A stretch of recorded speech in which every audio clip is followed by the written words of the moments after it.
photographie rapide de la startup PatientSword, qui est une des 10 startups innovantes qui a été classée parmi les plus intéressantes par le magazine Challenge et un certain nombre de nos partenaires. Aujourd'hui, nous travaillons sur la data. Nous travaillons sur la data autour et en direction, nous sommes patient-centric, comme on dit, du patient. Avec 3 univers sur lesquels trois promesses pour nos clients, qui est le I know, donc comment je vais mieux connaître ou aider nos clients à mieux connaître le patient et ses habitudes, ses besoins, son environnement aussi. Et le I reach, comment je vais toucher le patient dans son lieu de vie. Donc, et enfin, le I care, comment je vais accompagner le patient pour qu'il se sente mieux, pour qu'il aille mieux, pour qu'il ait une meilleure service, etc., etc. Une petite particularité, vous avez compris, on est sur le web. C'est-à-dire qu'aujourd'hui, toutes nos solutions sont entièrement dématérialisées. Donc on est une boîte à outils pour les acteurs de santé, donc les professionnels de santé, l'industrie, les providers de services, mais aussi les chercheurs. Nous ne sommes pas nous-mêmes, on n'est pas des éditeurs de contenu. Donc c'est une particularité importante. Ensuite, en matière de chiffres, on a été créé en 2012. Et aujourd'hui, on est assez content parce que après simplement 2 exercices commerciaux et on va dire 3 ans d'existence, nous avons réussi à avoir un panel assez important de 6 millions de personnes. France en grande majorité, mais Europe et étrangers. Nous avons plus de 650 000 professionnels de santé référencés dans nos fichiers, plus de 1656 groupes et nous abordons 1340 thématiques santé. Et aujourd'hui, je dois remettre à jour mes chiffres, mais on est à plus d'1,2 million d'interactions régulières avec les patients. Et puis plus de 30 000 euros, on doit être à 55 000, participation à des enquêtes, études en tout genre. PatientSword, c'est un gros réseau, énormément de collaborations, notamment avec, comme vous voyez, énormément de centres de recherche, mais aussi des hôpitaux, et puis une labellisation par le ministère de la Recherche. Pour nous, c'était important. En France, mais aussi des collaborations avec l'Europe et d'autres universités, même au Canada, en Afrique, mais aussi en Amérique du Sud. Des clients divers et variés qui vont de l'industrie pharmaceutique, bien sûr, c'est nos premiers clients, mais les premiers à avoir signé, c'est d'abord les hôpitaux. On a collaboré énormément et on collabore encore avec les hôpitaux, certains PUPH très connectés, ont créé des études chez nous, sont venus chercher, nous demander de structurer les bases de données, ou on crée des réseaux sociaux spécifiques et qui nous permettent d'évaluer la qualité du soin en collaboration avec les centres. Nous sommes jeune entreprise innovante et aujourd'hui nous sommes situés à Paris, même si nous travaillons dans le monde entier. Pour le corpo, ce qui est important pour nous, c'est notamment... Hop là, excusez-moi, je n'ai pas l'habitude du PC, je m'y fasse. C'est notamment tout le volet intégrité et excellence. Nous avons apporté une rigueur sur les données et leur manipulation et leur stockage chez nous qui est très important. Aucune des données récoltées ne peut être vendue et nous demandons à chaque fois le consentement éclairé du patient lorsqu'il va participer à un projet ou à une étude chez nous. Nous sommes signataires de plusieurs chartes, notamment la charte de bonne pratique en matière d'études des opinions et de comportements dans le domaine de la santé. Alors, nos offres aujourd'hui, pour parler clairement, nous avons sur les 3 univers, I know, I reach, I care, nous avons sorti des offres assez originales. L'une qui est la plus, on va dire, demandée en ce moment, c'est un peu... comme dirait ma mère, le petit pain au chocolat de l'entreprise, c'est la Listening Box. En gros, nous avons créé 1340 thématiques santé, comme je vous dis, donc il y a derrière 1340 communautés. 1340 communautés que l'on peut écouter, échanger, collaborer.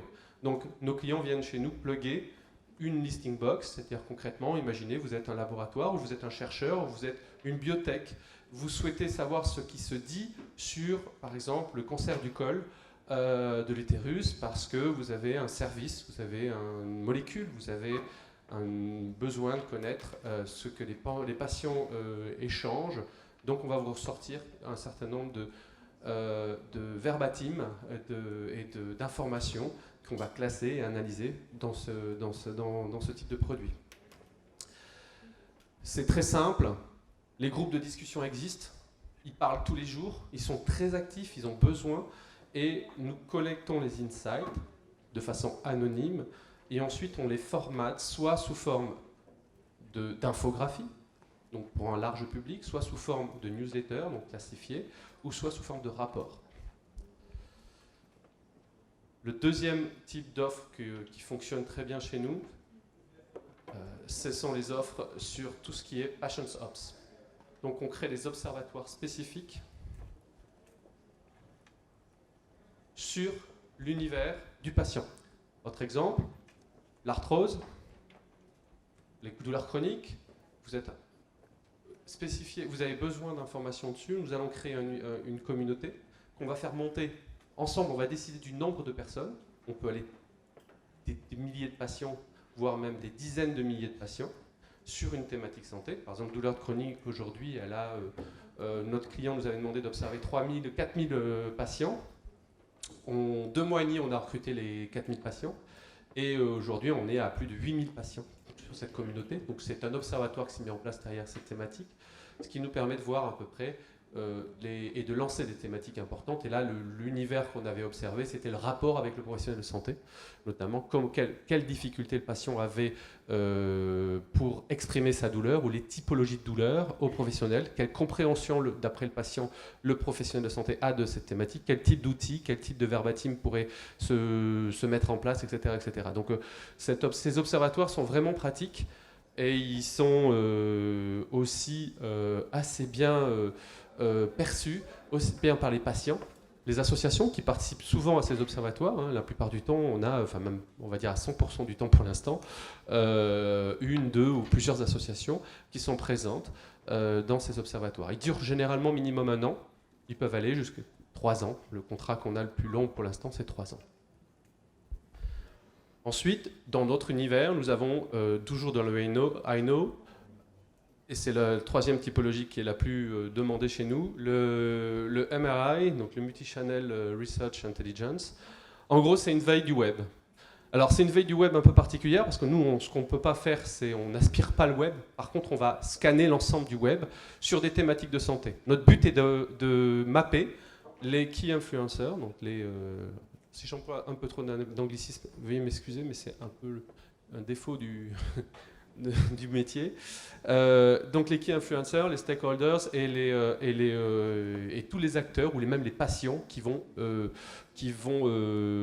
communiquer sur la thématique. Alors c'est très utile. C'est très utile, mettez-vous par exemple, alors on a un client, c'est l'Afrique. On travaille avec l'OMS actuellement sur une thématique que vous avez entendu parler beaucoup, mais on a accusé l'OMS justement de ne pas avoir mis en place des solutions efficaces. Ebola. Donc imaginez le contrat qu'on a avec un certain nombre de pays d'Afrique et avec l'OMS, c'est de scanner l'ensemble des pays africains pour entendre les buzz dès qu'il y a un patient, un professionnel de santé, une institution, une association qui commence à publier, commence à parler, à tweeter, à poster sur LinkedIn ou n'importe quel réseau ou apparent, pas protégé bien sûr, nous serons informés qu'il y a un buzz qui commence à naître dans tel pays, à tel endroit, dans tel village. Donc ça pour nous, pour notre client, c'est stratégique.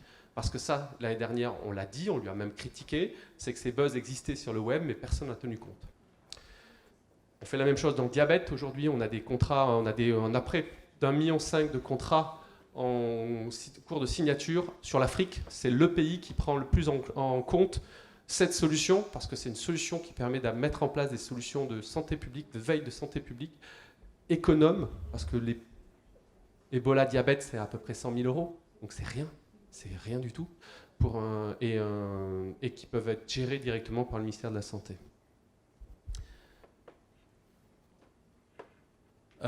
Ensuite, nous avons, je vous en ferai un peu l'économie, mais des univers, comme vous voyez là, tout ce qui est, on va dire, quanti-quali, lié aux patients ou aux professionnels de santé.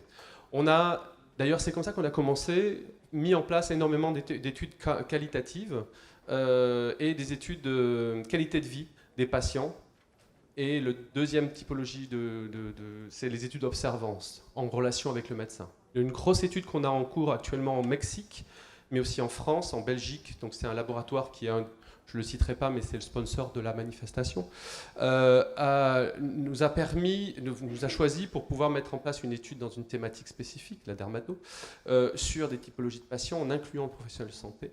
Donc aujourd'hui, on inclut le patient, le professionnel de santé inclut les patients et tout se fait online en cloud sur notre web app. Donc, et ils vont pouvoir de leur côté inclure leurs données et nous allons traiter cette donnée, la livrer à notre client une fois analysée. Donc l'avantage, c'est qu'on industrialise, on va formater une étude multilingue et après, il n'a plus qu'à la mettre en place dans tous les pays dans lesquels il veut la mettre en place. C'est très simple et super efficace et c'est un coût vraiment dérisoire. Autre service, le iReach. Donc là, on est un expert du multicanal. Le gros avantage, c'est que demain, une mutuelle, alors je dis une mutuelle parce qu'aujourd'hui, c'est les gros clients, c'est ceux qui viennent en Covea, notamment en tête de liste, mais on en a plein d'autres, viennent nous voir. Parce que demain, vous voulez qu'on vous fasse venir 2500 patients sur un formulaire d'inscription ou sur un devis ou même un acte d'achat, c'est notre métier. On va vous les faire venir. Je dis des patients, mais ça peut être des responsables d'associations, ça peut être des professionnels de santé, ça peut être tous les types de publics liés à la santé. Notre métier, c'est les flux, la data, vous l'avez compris, mais aussi les flux, gérer ces fameux flux de données dans la santé. Donc, travailler sur la big data, chercher les lieux de vie de nos différents publics, aller chercher ce public-là, le trier, entre guillemets, et lui permettre d'arriver sur des solutions que nos clients nous demandent de mettre en place, qui peuvent aller sur des solutions très très très basiques comme du display, mais aussi des solutions beaucoup plus intéressantes comme des stratégies de marketing 2.0 ou du sponsorisation, ou alors même, et là c'est souvent ce qu'on nous demande actuellement, de ce qu'on appelle du disease awareness. En gros, on crée du contenu santé qui va permettre d'éduquer, d'accompagner, une fois qu'on a identifié des manques, des patients sur la plateforme avec un côté interactif, avec du collaboratif. Dernière offre, c'est le eye care. Alors sur le eye care aujourd'hui, on a mis ça en place pour l'instant qu'avec des hôpitaux. C'est permet, mais elle pourrait très bien toucher des mutuelles, mais aussi des entreprises. L'idée, c'est de pouvoir permettre à des patients de rejoindre une cohorte et de pouvoir s'auto-évaluer régulièrement sur des problématiques santé grâce à des web apps ou des objets connectés. Donc c'est très très simple. Et les solutions qu'on a mises en place aujourd'hui étaient liées à une étude clinique. C'est-à-dire que ça a permis de mettre en place, d'ailleurs, si vous voulez voir un peu le résultat, on l'a fait avec le professeur Olivier Baucher, et il y a eu des publications très intéressantes dans PLOS ONE, et deux de ces opérations sont aujourd'hui, grâce à une application qu'il a développée, qu'il a inventée et que nous avons développée. Nous avons scanné un certain nombre de personnes âgées, ça s'appelle Senior Test, allez voir sur l'application passionsport.com. Et vous verrez, Senior Test sert aujourd'hui sur 5-6 études cliniques en Afrique, au Canada et en Amérique du Sud. Donc c'est ce qui est intéressant d'avoir pré-testé chez nous. Voilà, en quelques mots, juste pour vous donner à peu près une idée, au niveau corporate, PassionsWorld, aujourd'hui, c'est une dizaine de personnes, avec des relais un peu partout maintenant dans le monde. On essaie d'en avoir, on est en train de monter au Canada, mais on en a beaucoup en Amérique du Sud. On en a beaucoup en Afrique, quelques-uns en Europe, 17 centres avec qui on est en collaboration, des projets collaboratifs. Health 2.0, H2020 notamment, on a 4 projets collaboratifs. Mais pas que, on travaille beaucoup sur des projets recherche, ANR. D'ailleurs, s'il y a des chercheurs dans la salle, sachez que nos portes sont toujours ouvertes sur des projets collaboratifs ou de recherche. Et la plupart du temps, on reçoit aussi beaucoup d'étudiants, soit pour leur thèse, soit même en doctorant, s'ils sont intéressés par tout ce qui est marketing santé, ou data, ou même de façon générale lié aux patients. Voilà. Alors j'ai été rapide, je vous propose d'aller voir toutes ces informations, vous pouvez les voir dans le détail sur passionsworld.com/info, ou alors sur le volet grand public, un de nos outils qui a beaucoup de succès parce qu'elle a 1 million de visiteurs par mois, visiteur unique, c'est entrepassion.net ou passionsworld.com à l'étranger. Donc c'est une des réceptacles, des boîtes à data qu'on a créées, qui marche très très bien, dont tout quasiment est et gratuit et accessible pour le grand public. Voilà. Je suis à votre disposition pour toutes les questions si vous en avez. Des questions dans la salle? Oui, madame? Merci pour ce topo brillant et intéressant. La première question va avoir un objectif réglementaire. Vous êtes en interface avec des patients qui échangent des données de santé à caractère personnel dans des observatoires. Comment gérez-vous ces informations-là? Soumettez-vous vos observatoires au CCTIRS et à la CNIL? Est-ce que c'est du déclaratif avec consentement patient? Comment anonymisez-vous toutes ces informations pour effectivement permettre une remontée fructueuse et valable aussi de l'information? Alors, la réponse est multiple, vous en doutez, parce qu'on a créé beaucoup d'outils et en fonction des, on va dire, la profondeur scientifique, la réponse va varier. Alors oui, première question, vous me disiez, est-ce que vous avez soumis les parcours d'inscription et le parcours patient sur nos... C'est obligatoire, on ne peut pas lancer... Enfin, ça fait 15 ans que je travaille dans le médical et on ne peut pas lancer une application ou un outil aussi complexe que PatientSport sans collaborer avec la CNIL ou même la ZIP sur ces domaines-là. Donc oui, tous nos parcours, excusez-moi, tous nos parcours ont été soumis et validés. Et on a des labels de validation de la CNIL. Après, on a été reçu par la ZIP pour aussi nous donner des conseils sur c'était très important, mais pas que, même au niveau européen et même avec les Américains. On est allé sur les 3 continents, je crois. On a vu les plus grosses. Enfin, on a essayé de faire une synthèse qui permettait de pouvoir fonctionner un peu partout dans le monde. Donc aujourd'hui, vous avez un peu répondu dans votre question au process qu'on a choisi. C'est-à-dire que pour les études cliniques, c'est très simple. Donc il y a un protocole qui va être déposé par le donneur d'ordre et il y a un comité d'éthique qui se met en place. Et la data n'est jamais hébergée chez nous au sens scientifique du terme. Elle est hébergée, la data personnelle médicale est hébergée chez le donneur d'ordre. Ça, c'est ce qu'on a mis en place déjà et ça a été validé, et c'est déposé. C'est un parcours bien... On est prestataire, si vous voulez, donc c'est très simple. Pour on va dire, les produits que je vous ai présentés, la plupart des produits, on va dire 80% de nos produits, la data est stockée chez nous. Elle appartient, on a une interdiction, c'est dans nos règles de compliance que je vous incite à avoir. On a une interdiction de vendre cette data au sens individuel du terme.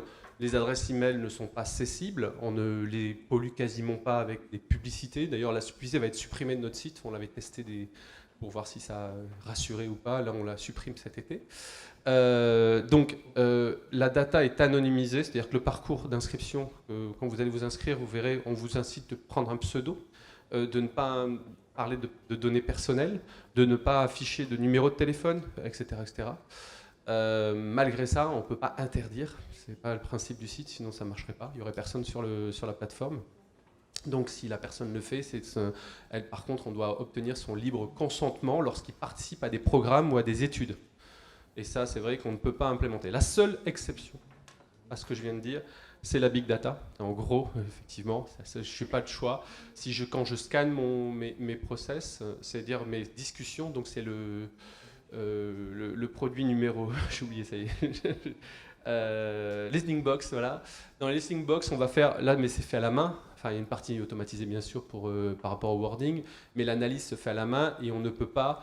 on n'utilisera jamais de données personnelles ou qui peuvent identifier la personne, par exemple géolocaliser, ou etc. Donc la seule exception, c'est la big data. On va anonymiser à fond et on va faire des crowbars, enfin, oui, des camemberts, etc. Voilà. Est-ce que ça répond à votre question? Vous avez vu, on a un éventail de produits, et encore, j'ai pas tout mis. Dans l'Health Management, on a des offres hôpital, des offres chutes, notamment pour les EHPAD, etc. On travaille sur beaucoup de produits.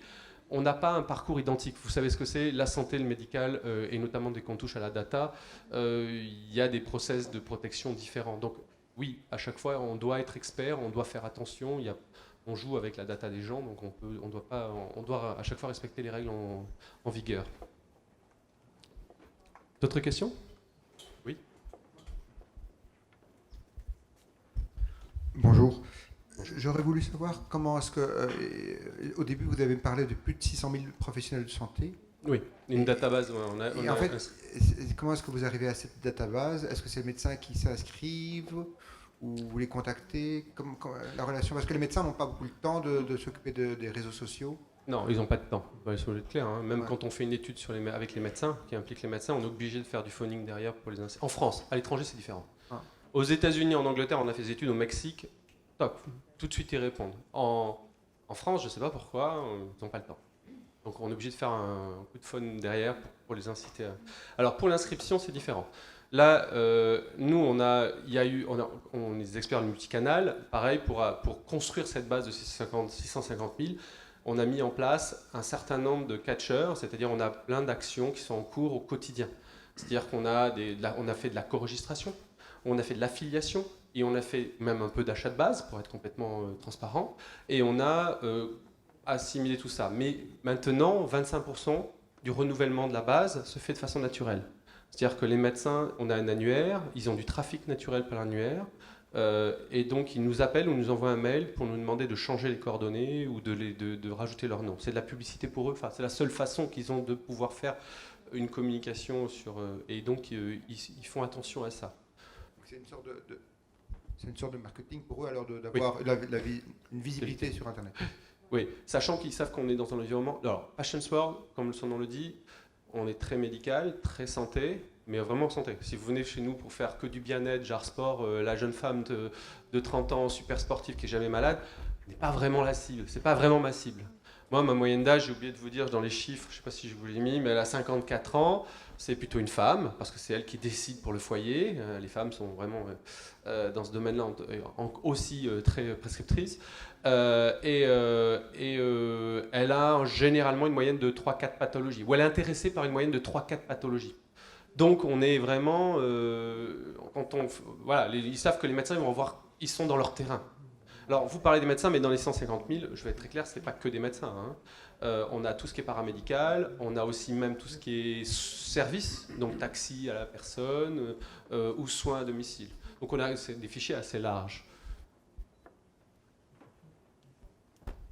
Et heureusement, parce que ça nous sert tous les jours, parce qu'on est interrogé, par exemple, sur des kinés. Là, on nous a demandé, faites-nous une petite étude sur les kinés, ce qu'ils pensent. Après, c'est les infirmières, pour Urgo, pour les pansements, d'une nouvelle gamme de pansements, etc. On gardera quelques autres questions pour la fin complètement. On va laisser la parole à Monsieur Cotterêts. Je suis ici donc au titre de la mutuelle d'assurance du corps de santé français pour vous parler d'enjeux et peut-être dans le côté négatif, vous m'en excuserez, mais sachant qu'en fait le discours n'est pas que les réseaux sociaux, c'est quelque chose qui n'est pas bien, hein, loin s'en faut, mais par contre il y a des risques de dérive. Pour les professionnels de santé, je parle d'une expérience que nous avons maintenant depuis plus de 2 ans avec 55 conférences dans des hôpitaux, à la demande des directions des hôpitaux, compte tenu des dérives que l'on peut voir survenir par méconnaissance et sachant qu'un certain nombre d'hôpitaux sont eux-mêmes plus particulièrement gênés par ces sujets-là. Alors la question finalement c'est est-ce que les réseaux sociaux pour les professionnels et je dirais plus particulièrement hospitaliers, mais au sens large du mot hospitalier, est-ce que c'est quelque chose qui est incontrôlable? Est-ce que c'est incontournable? Est-ce que c'est indispensable?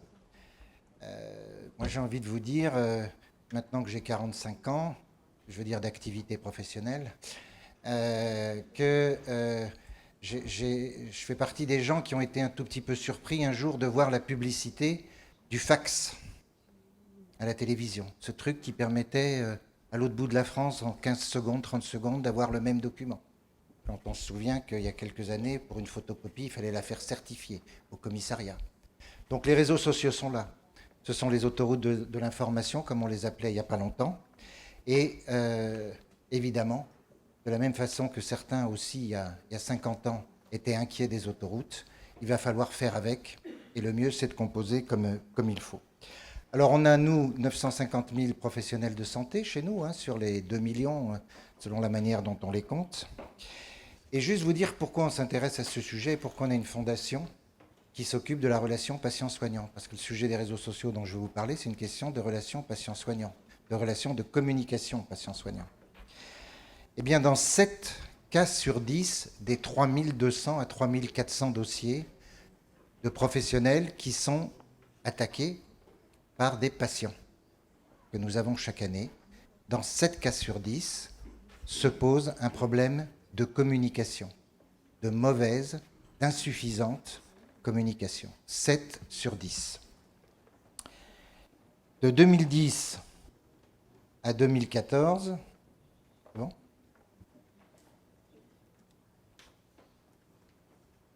Très bien, merci. Voilà, de 2010 à 2014, encore un petit chiffre, on a eu une augmentation du nombre d'atteintes à l'honneur ou de problèmes de droit à l'image, c'est-à-dire des sollicitations de nos sociétaires, multipliées par 3 sur les 4 dernières années. Nos sociétaires, professionnels de santé, nous ont sollicité nos services juridiques 3 fois plus qu'avant 2010. Et c'est en croissance permanente. C'est dire qu'effectivement, le nombre de fois où on peut avoir des dérives, là, c'est celle des patients dont je vous parle, mais rapidement, je vais vous en évoquer quelques autres.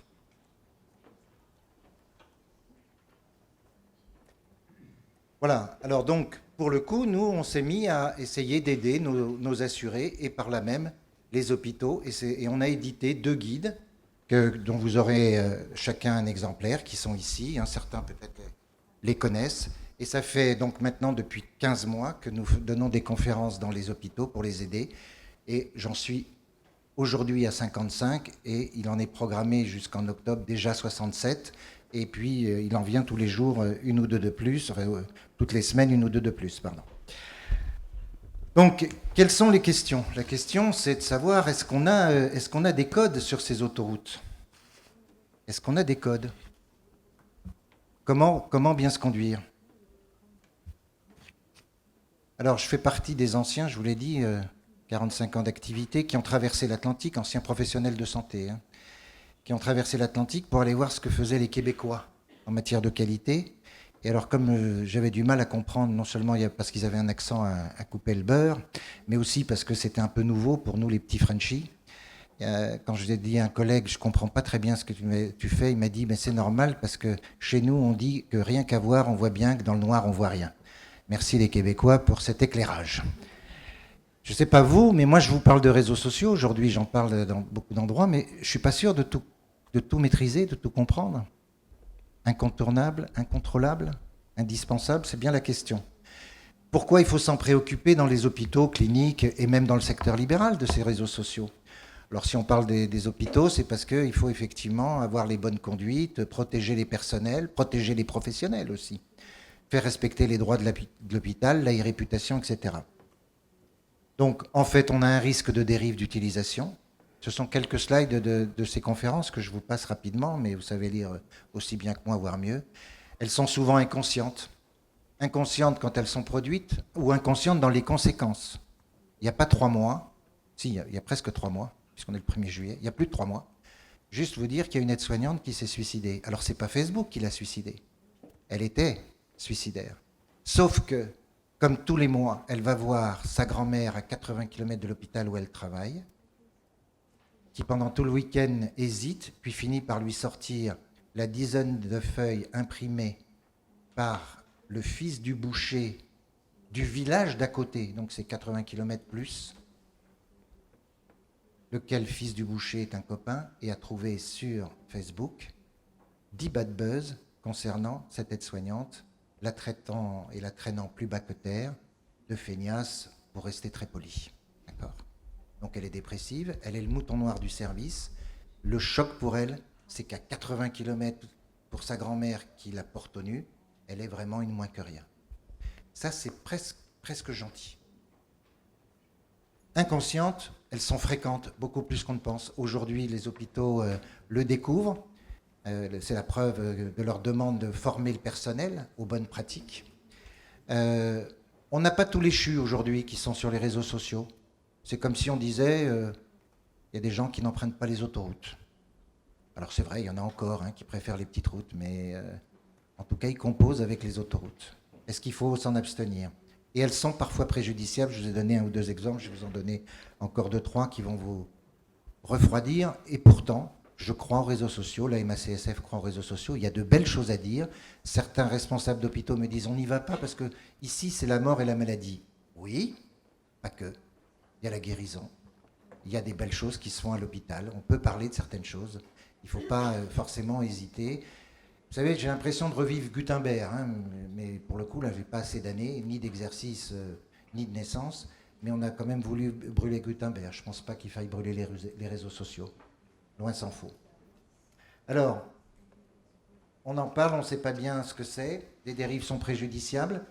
Quelles dérives? Celles de l'atteinte au droit à l'image, à l'intégrité, au respect d'autrui, à l'obligation de service, au secret professionnel. Entre qui et qui ça se passe quand ça se passe mal? Ça se passe entre professionnels, exemple que je viens de vous donner. Ça se passe entre patients et professionnels, ça se passe entre professionnels et patients. Dans un sens comme dans l'autre. Mais ça se passe aussi par le visiteur.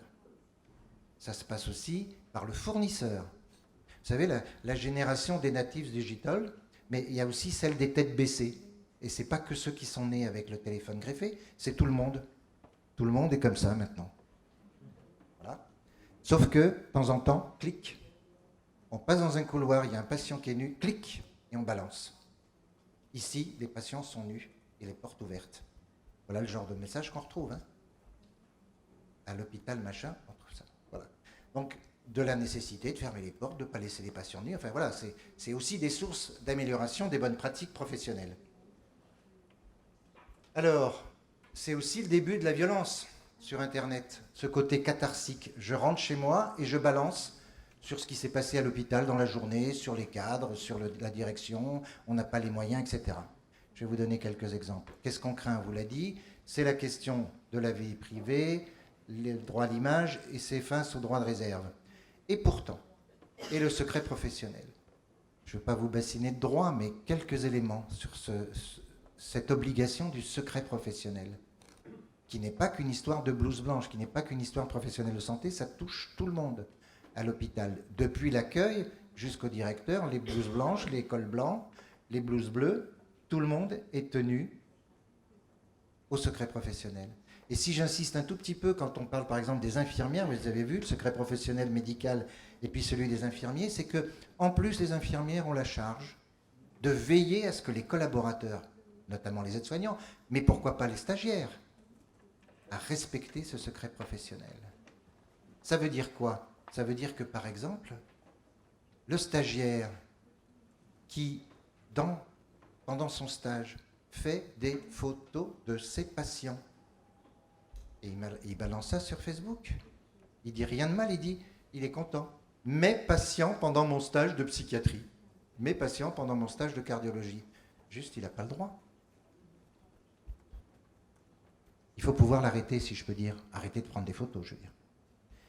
Le secret, c'est une obligation du professionnel, c'est un droit du patient. OK. Se rappeler, par exemple, que la question du secret professionnel, c'est toujours une question qui est que c'est l'intérêt du patient qui va primer, mais je ne vais pas m'étendre longtemps. Et donc, on a effectivement la question de plein de lieux pour trahir le secret professionnel, et les réseaux sociaux en sont un majeur, avec un risque majeur de trahir le secret professionnel si on ne prend pas les précautions nécessaires. Quelques exemples rapides. On va du plus sympathique presque au plus terrible. Au nom de quoi je retrouve, moi, personnellement, une aide-soignante qui dit « j'en ai marre de faire des toilettes ». Elle a le droit de le penser, hein, personne ne va lui dire le contraire. Est-ce qu'elle a le droit de le balancer? Ah mais je l'ai mis sur mon mur, il n'y avait que mes 3 amis. Tu penses? Pas fermer les murs, ça se retrouve à 90 000 km auprès de 90 000 personnes, environ en 1 minute. Cette nuit, j'ai envoyé bouler Paulette qui perd la tête. Est-ce qu'on a besoin de raconter tout ça là aussi? Et est-ce qu'on le dit en ces termes? Et puis est-ce qu'on s'en vante? Auprès de qui? 3e jour de stage, on monte dans l'horreur. On commence à dire le service du docteur Intel. Donc on commence à passer pas loin de la diffamation. On reviendra dans 2 secondes là-dessus. De pire en pire. On a eu Patrick aujourd'hui aux urgences. Il y a 4 animateurs qui s'appellent Patrick à la télé. Ah, décidément, pardon. Demain, fini les cours. On reprend Les stages, on reprend les cours, encore deux mois à se taper Mélinda la lécheuse, sympathique, et les profs débiles. Ben, figurez-vous que depuis toute petite, elle voulait être maîtresse ou infirmière. Elle a arrêté sa scolarité moins de 2 mois avant la fin. Minuit, celle-là est un peu terrible. La réa est calme, on n'a encore plié personne, je vais pouvoir récupérer du week-end. C'est un jeune interne. Oui, attendez, rigolez pas trop. C'est un jeune interne, c'est le meilleur copain de mon filleul, c'est pour ça que je connais bien l'affaire. Ils sont tous les deux internes, il y en a un qui est en réa, l'autre qui est dans un autre service. Celui qui est en réa, il passe le week-end qui va pas bien parce qu'on est le 31 juillet, 1er août, etc. Il y a de la casse partout, d'accord. Donc il répond pas aux SMS de mon filleul et ses autres copains pour aller boire un pot le soir après le service. Le mardi, il reprend son service après s'être reposé une journée. Effectivement, tout va beaucoup mieux, c'est beaucoup plus calme. Donc qu'est-ce qu'il fait? Il fait ce que fait tout le monde. Il dit je vais bien, et la réa est calme. Pour que la réa soit calme, selfie, et il faut scénariser. Et là, il y a 2 patients dans le lit. Juste le grand-père maternel de mon filleul, qui lui répond dans les 15 secondes, « J'espère bien que tu vas plier personne cette nuit. » Parce que le grand-père aux yeux bleus à la barbe blanche, c'est mon grand-père. Le jeune interne, copain de mon filleul, est arrêté depuis, dépression, tellement il s'est rendu compte qu'il était passé de l'autre côté du miroir. Vous allez vous souvenir que parmi les soldats qu'on a perdus dans les pays lointains, il y a un jour, un commandant, pas un bleu, 38 ans, selfie en haut d'un mont, où ils étaient en mission de pacification, en ayant repéré les talibans à 80 km, sauf que quand il a balancé ça sur Facebook à sa femme, « Bonjour chérie, je vais bien, je prends des couleurs, embrasse les enfants », 3 heures plus tard, guet-apens, 3 sont partis parce qu'ils n'étaient pas assez en alerte. Allez, d'autres comme ça. L'étudiant et sa galerie de portraits, je vous en passe, exclusion définitive. Monique, cadre en cardiologie. Il y en a une qui dit attention, c'est une salope, n'y allez pas. Voilà. Sympa aussi, dans le genre. On passe. Mieux, il y a une cadre qui a une équipe jeune et qui dit je mets le planning sur Facebook. Résultat des courses, vendredi soir, une semaine plus tard, il y a une jolie petite infirmière qui était attendue par un patient, qui l'a harcelé sur le parking. Rien que ça. Et puis il y en a une qui fait les transmissions, carrément. C'est-à-dire tout ce qu'on se dit entre 4 yeux, relevant du secret professionnel. Et puis il y a moins de 2 mois, dans l'Est de la France, il y a une infirmière de bloc qui filme pendant 2 minutes et qui balance ça sur YouTube, avec une phrase qui s'appelle... Voilà comment on opère ici. Il y a juste 3 chirurgiens, 2 anesthésistes et encore 5 autres personnes dans le bloc. Personne ne dit rien.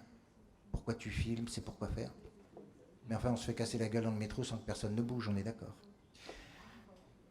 La presse en a parlé, des aides-soignantes qui habillaient, pour ne pas dire déshabillaient les patients. Vous avez un anesthésiste qui trouve bien de faire des moustaches à son patient et qui balance ça sur Facebook. Vous avez la fameuse clinique qui met des photos pour du recrutement de personnel, moins d'1 heure après. Enfin, c'était juste dans 1 kilomètre autour de la clinique, dans la ville. Mais ça a fait le tour du monde. Vous avez le CHU, le CHRU de Montpellier qui, avec la DRAC, parce que c'est pas eux qui payent, veut mettre une œuvre pour faire beau. Pof, c'est à peine dans le journal que ça part sur Facebook. Et puis vous avez le lendemain, entre patients, la gentille copine de chambre qui supporte pas que l'une fasse la prière et qui balance et c'est repris par la presse. C'est juste pour dire la puissance du système et donc de ses risques et de ses dérives. Un petit guide qu'on va mettre à la disposition de tous ceux qui le veulent. Simplement, quand on a pris des précautions, quand on fait attention, quand on est dans le bad buzz, qu'est-ce qu'on fait? Aujourd'hui, on n'a rien. Il n'y a pas d'arsenal réellement, hormis effectivement le réglementaire qui va permettre effectivement de sanctionner l'agent, mais peut-être qu'il faut essayer d'abord de les prévenir, de leur rappeler leur obligation de réserve et le secret professionnel. Qu'est-ce que c'est que la rumeur, quand même, en 2 mots? Voilà, vous savez lire comme moi, c'est des vraies histoires ou c'est des fausses, on les fait courir. Mais la question qui va se poser, si on veut en juger, c'est de savoir si c'est une critique, une injure ou une diffamation. C'est pas facile à qualifier, et on n'est jamais très sûr. C'est in fine les juges qui peuvent le déterminer. Et une fois, ils vont juger dans un sens, une fois dans l'autre. On le sait aussi.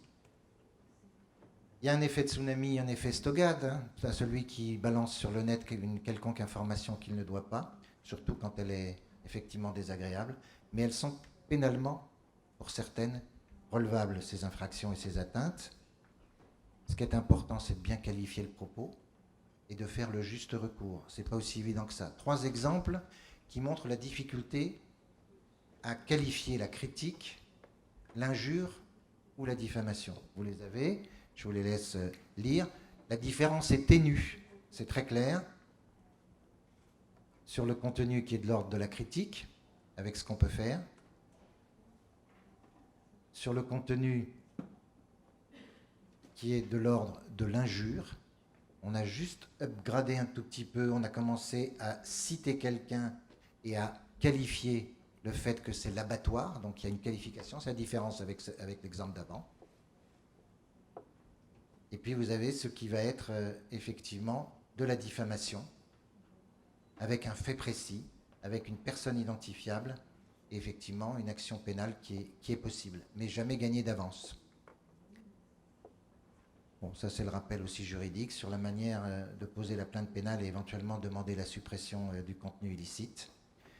Alors pour conclure, attention, ça participe de cette violence à l'hôpital qui est quand même insupportable. Aujourd'hui, les bleus et les rouges sont caillassés, mais les blancs aussi, se font taper dessus, on ne sait pas pourquoi, hormis qu'éventuellement ça communique peut-être pas suffisamment bien.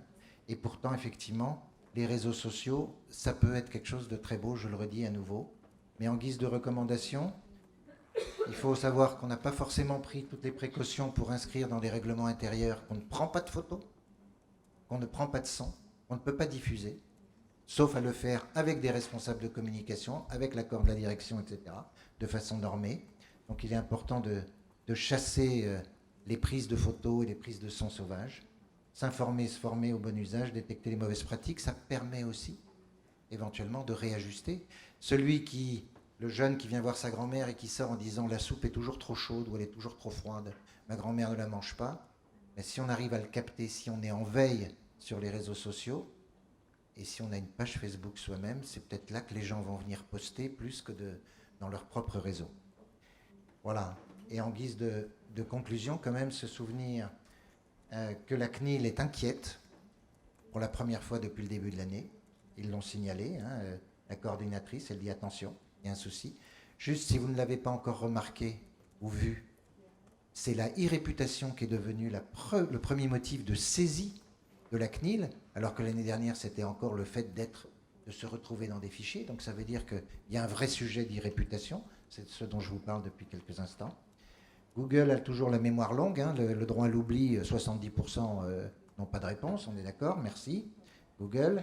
Et en guise de clin d'œil, il faut juste ne pas s'inquiéter parce que traiter son assureur sur Internet d'arnaqueur n'est pas forcément diffamatoire. Pour ce qui nous concerne, on essaye de bien se faire remarquer plutôt que de risquer d'être traité d'arnaqueur. Merci de votre attention. Donc effectivement, depuis déjà quelques années, on parle vraiment d'applications santé, télémédecine, objets connectés. On n'y échappe pas effectivement à la révolution digitale, même si par rapport à d'autres secteurs d'activité, on a vraiment 10 ans de retard, sur l'industrie notamment. Et les médias sociaux en font partie. Ça a vraiment modifié vraiment la relation entre le public et les professionnels de santé, dont les institutions.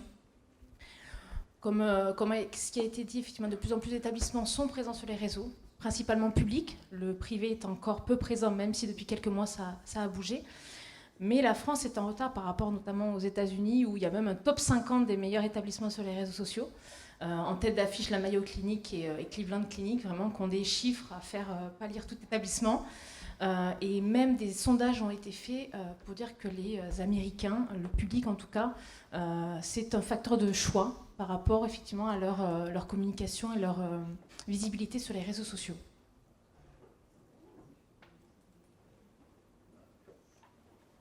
Donc effectivement, de plus en plus d'importance de communiquer. La clinique Pasteur, ça fait à peu près 1 an et demi qu'on est sur les réseaux sociaux. Je ne vous dis pas que ça a été simple, effectivement, dès le début. Moi-même, personnellement, qui suis depuis déjà près de 6 ans à la clinique, c'est venu progressivement, puisqu'il y avait beaucoup de points forts et de points faibles à mesurer. C'est quand même important de communiquer sur les réseaux pour un établissement de soins. On touche à la santé des personnes. Et donc, il y a eu une année, pour moi en tout cas, de phase d'adaptation, pour me renseigner personnellement, parce que moi-même, même si j'ai l'air jeune, c'est pas du tout ma génération au niveau de mes études, les réseaux sociaux, je suis pas née avec ça. Donc j'ai pris du temps vraiment pour savoir si c'était utile, efficace, pour aussi bien en termes institutionnels, mais pour le public qui est derrière, de s'y lancer. Et effectivement, comme je disais, c'est un outil qui est assez jeune dans le secteur médical. Et on s'est dit, effectivement, il faut s'y lancer. C'est un outil simple, en plus d'utilisation, peu onéreux. Mais il fallait quand même réinventer le métier, sachant qu'en tout cas dans le privé, moi j'ai très peu d'homologues dans la région. Donc effectivement, j'ai dû aussi m'adapter et faire rentrer le community management dans ma fonction. Sur les réseaux sociaux, en règle générale, 3 axes, 3 objectifs ont été, qui concernent tous les établissements. Après, je ferai un focus sur Pasteur. Ont été recensés. Donc, c'est informer et conseiller les patients, les familles, l'entourage. Communiquer, bien entendu, sur l'entreprise, sur l'institution et nos actualités. Et entretenir un lien, être vraiment dans une dimension conversationnelle avec notre public, qui est très large, puisqu'on a un public, en tout cas, en ce qui concerne Pasteur, très varié, qui passe du grand public aux patients via les médias, via effectivement les tutelles aussi. On fait beaucoup de lobbying. En étant privé, voilà, on a aussi, surtout qu'en établissement privé, en plus on appartient à nos médecins, la clinique Pasteur. Donc vraiment, on doit se démarquer sur le secteur et survivre. Et on a aussi un public interne qui est très important. Je vais en parler effectivement après, mais c'est de là où le danger peut venir. Donc c'est pour ça qu'il y a tout un système de formation qui a été également mis en place. Donc comment on a fait à la clinique en tant que responsable de la communication? J'ai un plan de communication traditionnel qui est fait tous les ans. Et donc j'ai intégré effectivement à ce plan de com un plan de communication digitale vraiment dédié au réseau, avec plusieurs objectifs. Donc là je balaye vraiment les objectifs en règle. Il y en a combien? Il y en a 5, 6. Développer notre visibilité, optimiser notre référencement sur le web, puisqu'effectivement ça fait remonter sur les pages Google notre référencement. Dynamiser notre réseau, on a beaucoup de parties prenantes pour un établissement de soins. Rendre la clinique plus humaine, c'est malheureusement la réputation qu'ont les établissements de soins des fois au niveau des patients, donc effectivement c'est pour humaniser l'institution. Devenir influenceur, la chance qu'on a à la clinique, effectivement, c'est qu'on a 2 pôles de communication qu'on accentue sur les réseaux, qui sont du pôle innovation et le pôle développement durable RSE, et créer vraiment une relation de proximité avec nos fans, donc le public qui peut nous suivre. Parmi les cibles, j'en ai dit effectivement quelques-uns il y a quelques instants. On a tous les usagers, les médecins de ville, les médecins prescripteurs sont très importants, les institutions, associations de patients et d'usagers. Donc, ce qui nous concerne, les professionnels du développement durable, on a toutes les parties prenantes, fournisseurs, prestataires, les médias et bien entendu l'interne. Alors, on s'est lancé sur 4 réseaux. C'est beaucoup effectivement pour un lancement, mais on a dit évidemment qu'il fallait une complémentarité dans les supports. Donc on a choisi 4 réseaux avec des cibles et des objectifs bien particuliers, bien différents. Donc premièrement Twitter. Dans un premier temps, c'est sur Twitter beaucoup pour du lobbying, donc vis-à-vis des professionnels. Nous avons mis effectivement en place Facebook également, donc plus pour le côté friendly avec le public et les patients. Et l'interne aussi, quelques internes nous suivent. YouTube, puisqu'on a la chance, pour nous c'est un outil de communication qui est très viral, et donc on a mis une chaîne dédiée à la clinique Pasteur sur YouTube avec des thématiques. Et Scoopit, c'est une petite start-up, je ne sais pas si tout le monde connaît Scoopit, c'est encore pas tout à fait connu. C'est une petite start-up toulousaine qui a lancé cet outil de curation qui nous permet d'avoir un éventail de possibilités. Je vais vous les détailler juste après. Alors pourquoi Twitter? Donc parmi les objectifs, 2 angles, s'informer et s'exprimer, exister, sur la toile notamment. Donc s'informer, c'est un outil de veille pour nous, on fait de la veille, on essaie de suivre le secteur, on se suit mutuellement avec les CHU, les autres établissements, mais pas que. Les événements, effectivement, on aime bien live tweeter effectivement, quand on participe à des événements divers et variés. Et pourquoi pas interagir avec les personnes qui nous suivent et qu'on suit. Pour exister, donc, comme je vous dis, dans l'établissement privé, il faut se démarquer vraiment sur les réseaux, puisque les gens y sont. On parlait de e-réputation tout à l'heure. Si on n'y est pas, c'est pas pour autant qu'on ne parlera pas de nous. Donc autant y être et gérer notre e-réputation. Donc, dans un premier temps, c'était plus du domaine du lobbying. C'était pour suivre les institutions et les tutelles, pour voir et communiquer sur notre activité. Et petit à petit, on a vraiment développé les cibles vers qui on allait tendre et qui allait nous suivre surtout. Puisque c'était un pari, hein, vraiment en toute sincérité, c'était de savoir si ça allait fonctionner. On n'est pas un CHU, on n'a pas toutes les spécialités médicales, on n'a pas des spécialités comme l'obstétrique, la maternité, la pédiatrie, donc des choses qui plaisent un peu plus des fois au public. On est 2 pôles d'excellence qui sont la cardiologie et la cancérologie. Donc c'était des thématiques notamment plus techniques. Donc on s'est dit, est-ce que les gens vont nous suivre et il va y avoir tout un réseau qui va se constituer autour de nous. Le bilan, effectivement, c'est que oui. On a on est d'accord, on n'a pas autant peut-être que les CHU, dont les leaders comme Amiens notamment, ou Angers, mais on a un public qui nous suit et petit à petit ça grandit. Tous les mois ça grandit, toutes les semaines ça grandit en fonction de l'actualité qu'on met. Donc là, effectivement, c'est le compte de la clinique. Là, vous voyez, par rapport au nombre, effectivement, depuis 1 an et demi, on a tweeté près de 2500 fois. Le nombre de personnes qu'on suit, le nombre de personnes qui nous suivent. Également, on a créé des listes pour permettre, notamment pour les RP 2.0. Je procède effectivement des contacts avec les journalistes avec le compte de la clinique pour les solliciter à des conférences de presse ou à des événements. Et ça permet de faciliter le travail via des listes qui ont été constituées. Là, notamment, donc, c'est des... Là, c'est ce qu'on a posté aujourd'hui, qu'on a retweeté, qu'on a posté directement depuis notre compte. Et après, par rapport à Timeline, voilà tout ce qu'on peut suivre. Et puis, donc, on essaie de relayer des informations qui sont aussi bien locales pour le public de Toulouse et des thématiques, effectivement. Voilà, on a gardé 2 thématiques qui sont l'innovation et tout ce qui est développement durable RSE, pour pas trop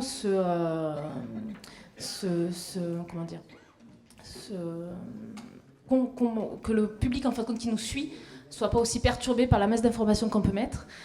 Pour l'instant, la santé, on n'a pas mis de conseils santé, ce genre de choses, où on publie vraiment quand c'est innovant pour nous et technologique. C'est un choix stratégique tout simplement. Tous les ans, on revoit notre copie et on voit vers quoi on veut se développer.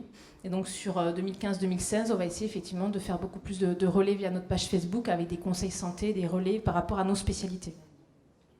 Quel est le profil de vos abonnés? Le profil... Il y a de tout. Il y a de tout. Effectivement, au début, comme je vous disais, on est parti sur du lobbying. On sait que beaucoup plus nos parties prenantes qui ont commencé à nous suivre, puisqu'on a commencé à les suivre. Et effectivement, pareil, les CHU et le secteur de la santé. Et petit à petit, voilà, on s'est ouvert par rapport aux messages qu'on a pu mettre. Les gens ont commencé à nous suivre, et aussi bien en interne, on a des médecins qui nous suivent et vice-versa. Et on a commencé effectivement à avoir des patients, des associations. Donc voilà, ça développe. Après, des patients, effectivement, c'est pas encore... c'est plus pour nous Facebook, en fin de compte, vraiment le support. Twitter, c'est vraiment des professionnels, après, mais qui sont potentiellement des patients aussi. Donc voilà, donc on a balayé, effectivement, dialoguer avec les influenceurs, écouter ce qu'ils disent sur l'établissement, gérer notre réputation, promouvoir du contenu. En 3 thématiques, raconter des histoires, informer, dialoguer. Après, sur Facebook, on a encore vite fait balayer, mais bon, positionner la clinique durablement dans l'esprit des internautes. Être présent auprès des usagers en dehors du lieu physique, proposer des conversations et solliciter des internautes. 3 thématiques de contenu fonctionnel. On va effectivement poster par exemple de la vidéo pour voir la chambre en 360 degrés. Les articles de presse, ça fonctionne très bien quand on parle effectivement de la clinique, de réinjecter des articles. Du contenu émotionnel, on essaye de mettre en place avec le public interne. Donc ça, effectivement, c'est aussi par rapport à l'impact des réseaux sociaux en interne. C'est difficile, très difficile de mobiliser le public interne. Nous, en tout cas, Pasteur, on est 1300 sur le site, très peu sont sur les réseaux sociaux. Sur les médecins, sur 170 médecins, j'en ai concrètement même pas 10, je crois, qui sont présents, qui sont actifs, notamment j'en ai 2. Mais par contre, j'ai essayé de tirer la ficelle de ceux qui étaient actifs et ceux qui étaient présents pour qu'eux-mêmes soient porte-parole et crédibilisent l'information. L'avantage qu'on peut avoir, c'est qu'on a un établissement de soins, que tout est vérifié. Moi, je ne suis pas médecin, donc je ne peux pas crédibiliser l'information, mais je m'appuie sur les personnels soignants ou les médecins quand je poste une information qui soit du domaine médical. Après, du contenu qui valorise les fans de la page, donner envie aux internautes effectivement de réagir et témoigner sur leur expérience. Après, je ne dis pas vous pouvez, vous faites, partager des contenus auprès de leur communauté et apporter une réponse systématique aux questions et aux commentaires des internautes. On s'engage effectivement sous 48 heures à répondre à toute demande ou toute sollicitation sur Internaute. Au niveau de YouTube, donc un fort outil de communication qui est très simple à mise en place et qui marche très très bien, qu'on puisse relayer effectivement après sur Twitter et sur Facebook au niveau de la vidéo. Ça touche un grand public en règle générale. Dynamiser les réseaux, créer du trafic, provoquer de la viralité. Donc ça, je l'ai dit, le référencement, les valeurs, on a des thématiques effectivement en lien à chaque vidéo. On crée des web-séries qui nous permettent, voilà, notamment sur les actions RSE qu'on met en place, sur des technologies au niveau médical. Donc Scoopit, j'ai mis la définition de l'outil de curation, je vous laisse la lire si vous ne connaissez pas. Nous, on s'en sert pour réinjecter de l'information. C'est pas tout le temps nous qui injectons de l'information, mais il y a de l'information qui passe sur la toile qui est très intéressante et on juge qu'elle est pertinente et elle est tout à fait en adéquation avec nos valeurs. On la réinjecte sur Scoopit par rapport à différents topics. C'est comme des magazines si vous voulez. On en a plusieurs d'ouverts, notamment sur le côté innovation et e-santé, télémédecine et e-santé, sur développement durable RSE. On en a ouvert certaines sur certaines spécialités comme l'ophtalmologie, la cardiologie. Et dès que, par rapport à la veille, puisqu'on suit des personnes, c'est comme Twitter, on suit des personnes sur Scoopit, dès que l'information nous paraît pertinente, on la réinjecte pour que la communauté, le réseau s'agrandisse et que l'information atterrisse dans le plus de personnes possible. Donc de la veille, on s'en sert également en interne, on s'en sert pour une newsletter interne, donc c'est très pertinent aussi pour être réactif mensuellement et diffuser en zéro papier mais en numérique par mail à tous nos salariés, tous nos médecins de l'information qui émane aussi bien de la clinique que de l'extérieur. Donc la cible, voilà, tout le monde n'y est pas encore, établissement de soins, ils sont très peu à ma connaissance, mais pour nous c'est un outil qui est vraiment très, très utile au quotidien. Ça fonctionne comme ça, en fin de compte, ça c'est notre page. Là, c'est des topics, c'est des magazines, en fin de compte, où dedans vous trouvez de l'information et automatiquement ça relaie vers le site source. On ne switche pas, bien sûr, le site source, ça ne rapporte pas sur le site de la Clinique Pasteur. C'est vraiment Bon, en quelques chiffres, voilà, par rapport au retour qu'on a, on est plutôt satisfait des résultats depuis 1 an et demi. Et on ne va pas s'arrêter là. Voilà, pour nous, c'est un pari gagnant et je pense que ça peut aller encore plus loin. Effectivement, dans un push peut-être, voilà, pour nous, une dimension conversationnelle, pourquoi pas, avec notre public.